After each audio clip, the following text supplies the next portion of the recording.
Thank you very much. Hello, everyone. So yes, my name is Becky Late, and I'm a PhD researcher at the University of York. I'm really excited to be sharing my research with you today, and I'll go through why I've decided to focus on the meat and livestock system, why I've decided to focus on power specifically, and also I'll go through a little bit on how I've decided to approach this research.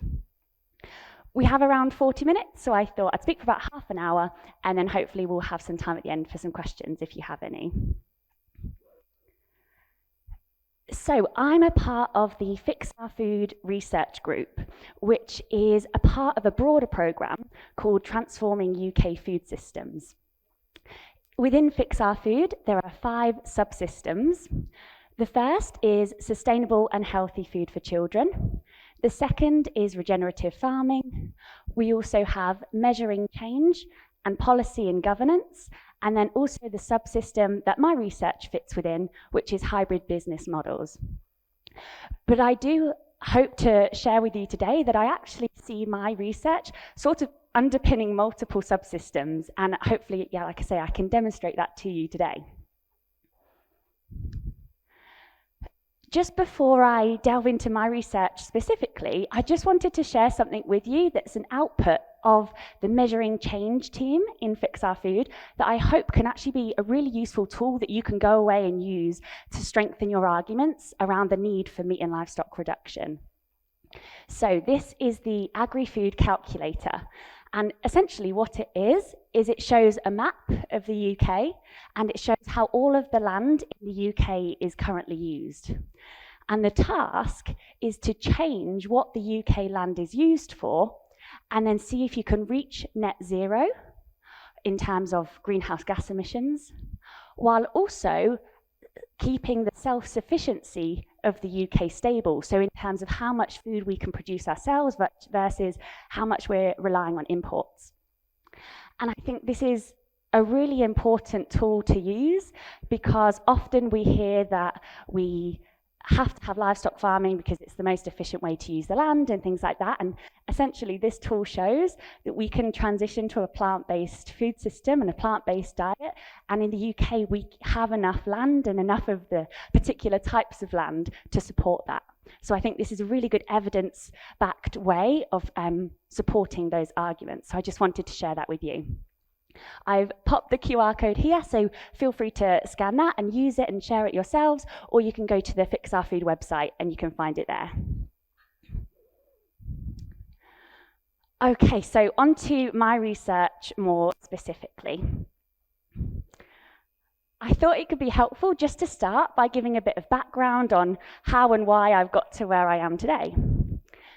So really, it all started when I became vegetarian and vegan when I was a teenager. I actually became vegetarian because at school we were shown videos in my ethics and philosophy class around animal testing and slaughterhouse practices, which I have heard is maybe not common in all schools, but I was very grateful that it was in my school. And it was actually when I turned 18, I actually saw a post on Instagram that said, when you think you're ethical but you're vegetarian. And I thought, I am ethical, that's why I'm vegetarian. And so that made me look into the dairy industry and the egg industry, and ultimately I went vegan.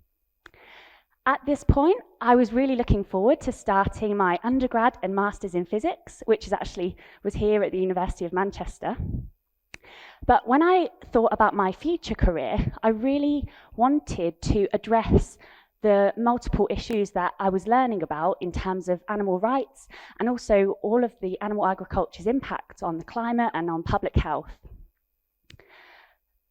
So essentially, I was wanting to then use my skills in physics to try and contribute to creating change in this system. And so I thought the best way that I could do that with the skills I had was to go down the environmental route and look at the environmental impacts of the meat and livestock system. And so after I finished my master's, I did a couple of years of research and public engagement around the environmental impacts of the meat and livestock system and the causes of climate change. But ultimately, it was at this point that I really started to realize that we already know what the big causes of climate change are.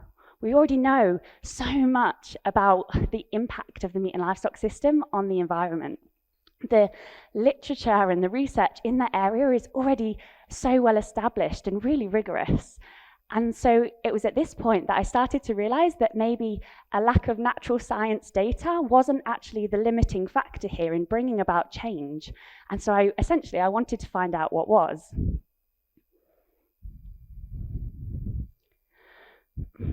So just before I go into then what I found, or what I thought was that limiting factor to change, I think it is important just to spend a little bit of time delving into why it's so important that we do focus on the meat and livestock system in this.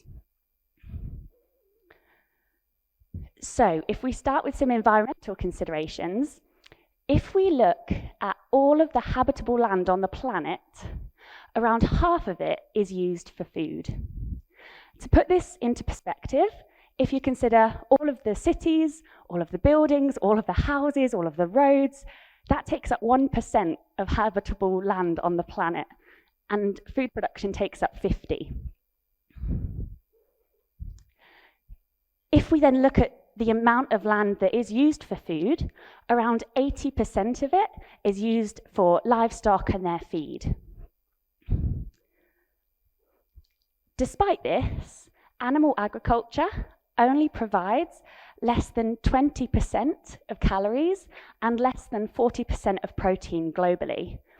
So this really highlights the disproportionate impact of the animal agriculture system, essentially high environmental costs and relatively low outputs. And reducing livestock farming is a really fantastic way that we can alleviate some of the impacts on the climate. And some studies suggest that actually globally, if everybody were to transition to a plant-based diet, we could actually free up land equivalent to the size of North America and Brazil combined. Just because raising animals for food is so much less efficient than eating those plants directly. Now if we zoom in to the UK, this map is from the National Food Strategy, and it shows in a bit more detail what different parts of the UK land is for, essentially sort of grouping all of the land that's for, say, beef and lamb pastures, or all of the land that's for dairy pastures, so you can really see the total land for these different uses. And it also shows how much land we're essentially using overseas, considering the fact that we import so much of our food as well. Some say that this high level of land use is actually justified given that we export some of our food, and also some say that it's justified because not all land that is used for livestock can be used for arable farming. And while this is true, not all land used for livestock can be used for arable farming, it can be used for much more efficient nature restoration and carbon sequestration, and given how producing plants is so much more efficient than producing animals, we can actually reduce the amount of land that is needed for food production. And actually the agri-food calculator that I showed you before helps to really support this research. When we look at other environmental impacts of the UK too, this need to shift away from meat and livestock, the system and the farming, is just further deepened. When we consider the greenhouse gas emissions of food, we actually see that different foods contribute different levels of greenhouse gas emissions, and really quite vast differences too. But I actually see this as a good thing, because given the fact that we all need to eat, if all food contributed the same amount of greenhouse gas emissions, there might not be much that we could do. But given that the highest emitting, in terms of emissions, highest emitting plant-based foods often release less emissions than the lowest emitting animal-based foods, there's a fantastic opportunity here to radically reduce our impact in terms of greenhouse gas emissions.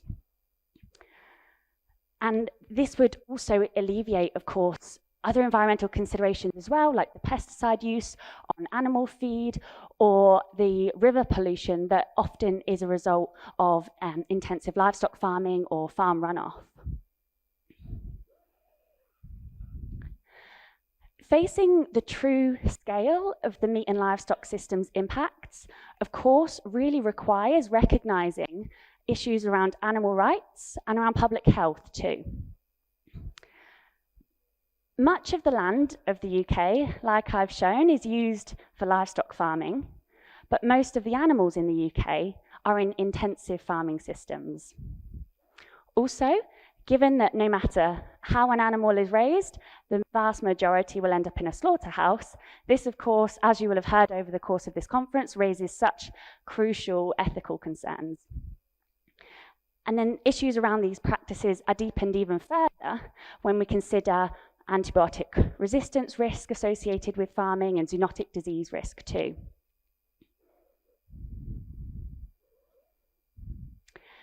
So now I'm going to explain why I decided to explicitly research power in the meat and livestock system. So there are many ways of bringing about change in this system, and we've heard lots of them this weekend too. Initially, when I started, coming from physics and having a real interest in trying to apply my understanding of the climate impacts, I really wanted to focus on livestock farmers and what we could do to help them transition away from livestock farming. But initially, when I started to speak to them, I quickly heard that they would say that they can't change because they're constrained by the system, and that actually they depend on or are dictated to by supermarket contracts. So I thought, okay, that's fine, I can change my research a bit and I'll focus on supermarkets and I'll focus on how they are actually dictating a lot of what happens in the food system. But when I started to speak to retailers, they too would say, well, I can't make too much of a drastic change because if, for example, I reduced the amount of meat that we're selling, people might just go to another supermarket. Or if it makes less profit, I might just get fired off the board. And so they said they actually depend on policy change so that they're not at a competitive disadvantage, and so that all supermarkets, for example, have to make these changes together. So I thought that's fine, I can focus on policy. And then as I started to speak to more people in the policy space, they explained that certainly in this context of meat and livestock reduction, talking about that in policy spaces is very controversial and maybe not politically popular. And actually they would say that unless something was popular with the public, they might not get voted back in if they were to, say, recommend a meat tax, for example. So I thought, okay, maybe I need to focus on citizens and consumer behavior. I then learned more about marketing and how much actually when we, for example, go into a supermarket, so many of the decisions that we make aren't actually necessarily a free choice and how much we're shaped by the environment around us. So you can probably start to see a bit of a vicious cycle starting to get created here. And so what I really realized I wanted and thought I needed to do was actually zoom out and look at the whole system simultaneously and put a spotlight on everybody at once to try and really understand these vicious cycles that we were seeing. Because of this, I've decided to take what's called a systems approach to my research.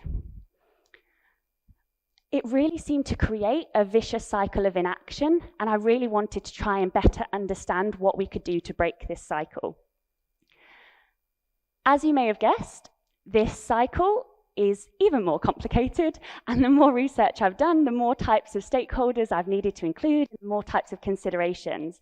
But really, it ultimately initially showed me that what I was asking was who or what is fundamentally shaping the outcomes of the system. Who or what is it that is actually driving change or trying to prevent it when we're looking at meat and livestock reduction?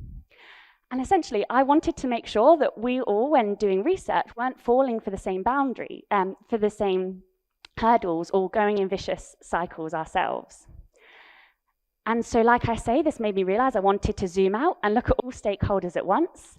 And it really made me realize that ultimately what I was asking was a question of power.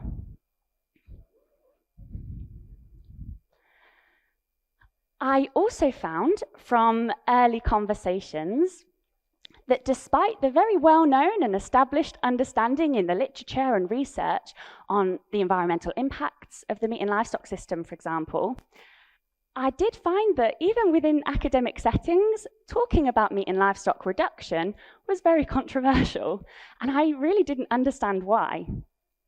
Sometimes it was due to feared backlash from other stakeholders, but I fundamentally was confused as to why, as researchers, we weren't looking at the data and taking that most optimal approach in the midst of a climate crisis and all of these other pressing issues. I think I was especially confused because academics tended to recognize the need to fundamentally transform the food system, and that this requires many actors changing their practices in many ways. And so I was wondering why things like methane inhibitors in cow's feed was being suggested, and why we were talking about potentially transitioning from all extensive farms and turning them all to intensive farms, why these were being suggested, and yet meat and livestock reduction just wasn't. Really, this controversy that I was finding in academia around the topic of meat and livestock reduction ultimately made me really consider widening my boundaries when I was thinking about power and what is shaping the system. And it really made me realize that when we're talking about power, we need to look beyond policy and beyond the supply chain logistics, but also understand how power recognizes, or understanding power requires recognizing what shapes acceptability of ideas and social norms and individuals' will and willingness to change. So, as I started to delve into the literature on power, I certainly found that how we might define power or think about it is widely contested, and there are lots of ways of thinking about it. But ultimately, it was very clear that strong, unbalanced power dynamics really undermine effective transformation. Existing research has shown that even in events like global food system summits, unbalanced power dynamics really do shape the outcomes. And the fact that this power imbalance is ongoing shows that despite many people being aware of it, there's more work to be done, and it still needs further research on understanding how we can actually change it. And again, it really also highlights that given the power that we see in many different actors, when we're talking about power and decision making, we need to look beyond policy and beyond the government and really recognize the multiple types of power and the multiple ways that decisions are made in the meat and livestock system. So, looking a little bit more at existing research, some research had been done around livestock farmers and their views on power and how they were constrained by supermarkets, for example, or sometimes a bit of lobbying and understanding how big corporations might interact with policy or marketing. But actually, there was nothing that was bringing this all together. And I really feel as though to fundamentally understand the true impact that these power imbalances have, we have to recognize this as one system and how it's all together working to shape the outcomes of the meat and livestock system, and how together it's ultimately restricting the amount of change that we're seeing.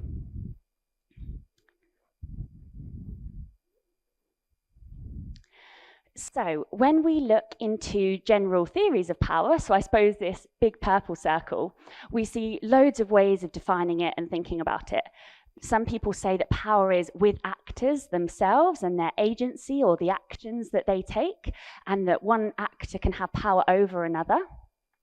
Some say that power is in the relationships between the actors, and some say it's in the structures, such that structures can enable or disable actors from being able to make changes. And some say that power is sort of just diffuse and everywhere in a system. If we look at some specific theories of power that are really relevant, I think, to the meat and livestock system, one of them is called Luke's 3 Faces of Power. And I think this is especially relevant because what it recognizes and includes is the hidden elements. And I think when we're talking about what really has power in this system, I think talking about what's hidden is really important to understanding what's ultimately shaping the outcomes. We also see theories of power called dependency that looks at how dependent one actor is on another and how that can create a power balance. And I sort of think of this as a house of cards analogy, like the actor on the top is dependent on those below it being stable in order to be stable itself. There also exists this hourglass model of the food system, which essentially shows that we have loads of farmers, just a few retailers, and loads of consumers, and how this structure of the system leads to power imbalances too. The way that I'm choosing to define power in my research is essentially continually developing as I'm doing more and more data collection, and as I'm really considering the vast number of actors and relationships and considerations that we have to actually include and recognize in terms of what's really shaping the levels and the nature of meat and livestock reduction that we have. But ultimately, broadly, I'm stating that power can be seen in the features and qualities of the system that's ultimately shaping the levels of meat and livestock reduction. And I'm using a bit of a mixture of theories to explain the power dynamics that I'm seeing. And ultimately, I'm really excited for my research to be developing a very context-specific conceptualization of power for the meat and livestock system and developing a mapping so that we can actually visualize this. And I really hope that this will be a tool that everyone can use from whatever you're doing in the either advocacy space or activism space or whatever it might be, to really understand all of these driving forces of change and hopefully use it as a tool to better understand sort of each of our places in the system and what we can do to work together.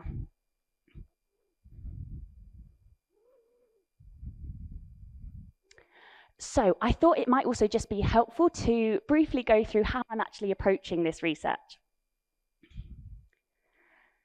So I'm conducting 2 rounds of data collection and analysis. The first round is, or I should say was, 17 focus groups and interviews with academics and researchers and consultants that all work in the food system space and in meat and livestock systems. My idea was initially to start with academics and researchers to try to get this really sort of fundamental, foundational base of what we mean by power and who we should include in the meat and livestock system. And then have the second round be with wider stakeholders, so retailers and livestock farmers and NGOs and people in policy, to then sort of add to that understanding sort of on the ground. Something I don't think I was expecting, maybe coming from physics where things are maybe more black and white, is that a lot of academics disagree with each other. And it was interesting because sometimes they agreed on the science, although this wasn't always the case. But even when they agreed on the science, the type of solutions that they then thought were optimal or beneficial varied greatly. And this really made me think deeply about how, although scientists try to be objective, they are definitely not immune to marketing, to culture, to social norms. And I think this is a really important thing to consider when we're talking about power and knowledge production and the type of knowledge that we're trying to create or that we think is optimal. Something that really became evident to me as well is, despite all of these interviews and focus groups with academics who were literally working on research in the food system, the darker parts of the food system were not talked about. The slaughterhouses, the cases where we see awful animal abuse were not mentioned. And I don't know if this just happens to be in the academic circles that I was in, but I think ultimately we can't talk about the meat and livestock system without looking at these darker elements and the truth of what is going on in the meat and livestock system. And so this is certainly something that I'm actually making quite core to my research. My second round of data collection, like I briefly mentioned, is with a vast range of stakeholders to really try to understand the sort of on-the-ground understanding of power dynamics, really trying to understand how various stakeholders experience power imbalances and how they might contribute to it or sort of be at the mercy of it. And I really want to see as well how these understandings of power differ between different actors and understand these vicious cycles better too. And the findings from the second round will be integrated with the first round, again, like I mentioned, to really help develop this conceptualization of what we actually mean by power and how it's working, and identifying key power relationships in the meat and livestock system, and again, to really contribute to this mapping that I'm creating to help visualize it all. So, some of my findings so far. So I'm not able to go through all of them just because I'm still actively researching, but I would like to give some top line insights. The first is actually just how we define power. So it seems as though other academics or research seems to have quite a narrow focus, and while we might understand that there are lots of different ways of defining power, in any one piece of research it seems to be a narrow focus on how they've defined it. But I think certainly when we're talking about the meat and livestock system, it's so important to recognize all of the different types of power, the different types of relationships and structures and social norms that all come together to ultimately shape what the outcomes of the system are. I think ultimately this has also shown me that what we call soft power is a lot harder than you think. Another finding I wanted to share is that quite a lot of literature and research on power, and certainly a lot of research on the food system, just talks about humans and human relationships. And I think certainly for the meat and livestock system, we must include animals in this conversation. Certainly when we're talking about power, no matter what the power relationships look like between policymakers and supermarkets or consumers and farmers, ultimately, this all rests on the power that we have over the animals, and also the power that ultimately nature has over us if we don't address the climate crisis. So I'm making sure to actually make this a really central part of the work, and it seems as though other research on power and food systems doesn't seem to talk about the animals at all. So while I can't share everything yet, I hope this has been a helpful sort of whistle-stop tour of my research and shown you why I think it's really important to talk about power explicitly, and of course why it's important to focus on the meat and livestock system. If you want to see how the work develops or see the mapping, feel free to connect with me through LinkedIn or Instagram, or feel free to email me. And actually with my second round of data collection happening next month, if you or anyone that you know would be interested actually in contributing your thoughts to power, please just let me know, because I do have a little bit more space. I think as well, if I can leave you with one thing, it would just be to lean into the controversy in this area. Because I think if we really lean into the controversy, we can hope to fundamentally understand it better. Because I think sometimes while we avoid controversy, then the negative consequences of it grow. And so I would say if we can lean into it and understand it, then hopefully we can really overcome it. And really essentially ensure that the food system that we're trying to create is the one that actually materializes. Thank you.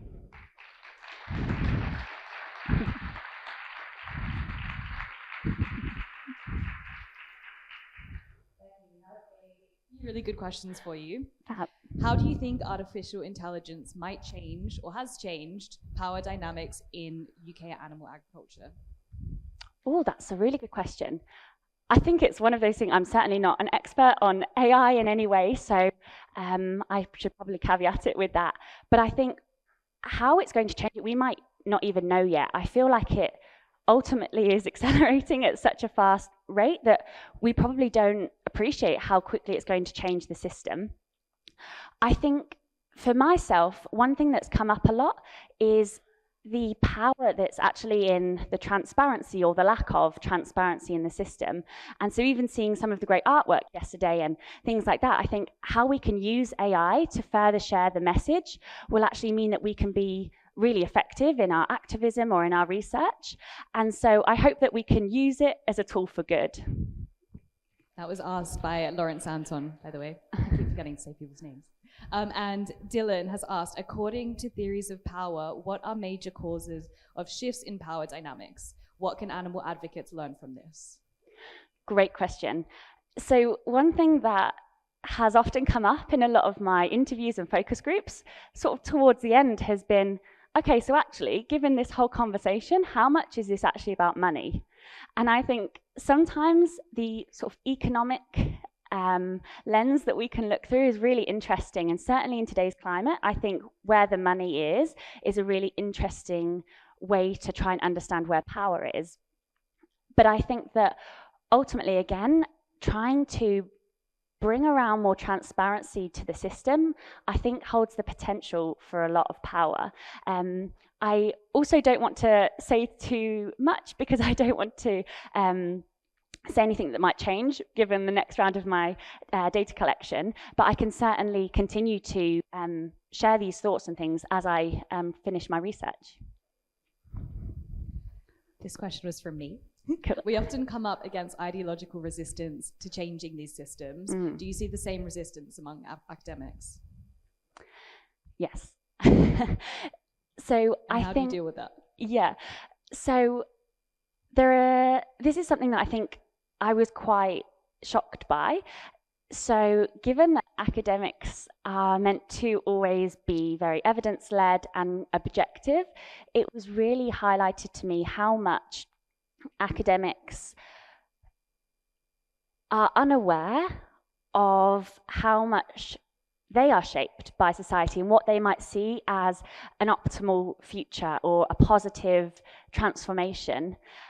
And so I think ultimately it's really important to always be quite reflective and certainly as a researcher, be willing and be open to new information.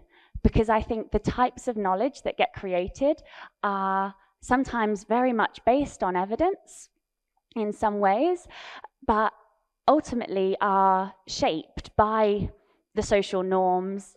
Oh, that's so sweet. By the social norms and by the culture around us. So I think certainly as academics, it's so important to question your own point of view. And like I mentioned in the presentation a little bit, certainly be willing at least to look at the darker sides of the food system. Thank you. Alice has asked, non-vegans seem very resistant to acknowledging the impact of animal agriculture. How do we effectively communicate with them? That's a good question. Was that on the environmental impact? Sorry. Did it say, or just the impact of animal agriculture? Just the impact. So I think ultimately one thing that is important to recognize is not just what we can do to sort of better empower people. So whether that be through trying to share videos or trying to share information, but also looking at what's actively trying to disempower them. And so I know that when I first saw slaughterhouse footage, for example, I remember saying to my mum, why did you never show me this? Why didn't you tell me? And she said, well, I didn't know either. So I think ultimately when we're talking about trying to create change, we have to recognize the push and the pull. We have to recognize that there are those things that we can do to try and educate people, but also I personally, at least, find it very empowering to learn about the things that are trying to sort of put a mask over my face. So I feel like people might be more receptive if it's sort of framed in a way to say that actually they're being duped a little bit. Because I think there's that, I suppose in a society where we're wanting to know more and more about where our food comes from, even if someone's not vegan, they might be more interested in buying local food or something like that. That I think showing them that actually they're being duped a bit is maybe an interesting way to get across to them. Cameron has asked, have you also explored the role of meat scientists and the academic community in reproducing these power dynamics? Oh, interesting question. So I believe, was it meat scientists that was in the question? Yeah, meat scientists and the academic community. So whoever asked the question, please feel free to clarify if I'm about to answer the wrong thing. But when I hear meat scientists, I think about, for example, the scientists that are involved in genetics of livestock farmers, of livestock animals, and maybe nutrition around livestock animals. And I think ultimately what we have to do and what I'm trying to do is just include them in the conversation to try and understand what is driving them and understand what their perspectives are. Because like I mentioned about controversy too, I think getting to the root of controversy or getting to the root of why someone does something ultimately is so important, because it will dictate the type of solution that will then be effective to bringing about change. So I certainly have seen a lot of debate and a lot of heated discussions in this area, but I always try to ask questions that fundamentally get to the root of why they believe that and what evidence they have for that, so that we can try and create those sort of tailored solutions that hopefully will be effective. We have a question from Neve, if I'm pronouncing that correctly, who's also a PhD student, and thank you for your great talk. They're wondering whether your positionality affected your research in any ways, especially when interviewing farmers, policymakers, etc., who have vested interests that may conflict with your own, and how did you navigate that? And maybe you can also clarify what positionality means. Yes, absolutely.